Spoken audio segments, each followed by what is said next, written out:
Hello friends, welcome back to my channel. मैं हूं साहिदा नफीस और आप देख रहे हैं गॉड इज़ ग्रेट चैनल। खुदावंद के ज़िंदा जलाली और बाबरकत नाम में आपको मेरा दिली सलाम। मेरा ईमान है कि खुदावंद के फजल करम से आप खैरियत से होंगे। सो आज की वीडियो में हम सीखेंगे दोस्तों की बेवफाई के हवाले से कलाम मुक़द्दस में हमें क्या दर्स मिलता है। सो वीडियो को एंड तक ज़रूर देखिएगा और अगर आपको मेरी वीडियो अच्छी लगे तो लाइक और सब्सक्राइब ज़रूर कीजिएगा ताकि आपको मेरी नेक्स्ट आने वाली वीडियो सबसे पहले मिल सके और आप अपने ईमान को खुदावंद पर और ज़्यादा मजबूत और पुख्ता कर सकें।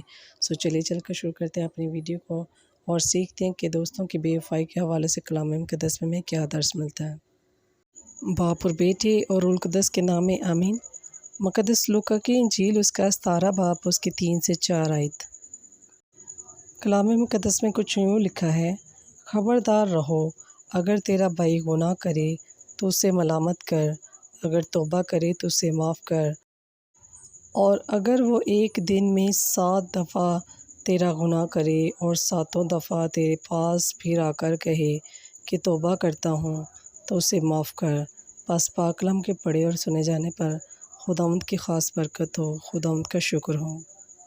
सो मेरे अज़ीज़ों, खुदावंद ने हमें माफ़ करना सिखाया, हमें भी खुदावंद के कलाम पर अमल करना चाहिए। खुदावंद इस कलाम के वसीला से आपको और मुझे ढेरों बरकत से नवाज़े। मिलते हैं किसी और नए टॉपिक के साथ और सीखेंगे कि कलाम मुक़द्दस में और क्या क्या इरशादात फरमाए गए हैं। तब तक अपना और अपने प्यारों का बहुत सारा ख्याल रखिएगा।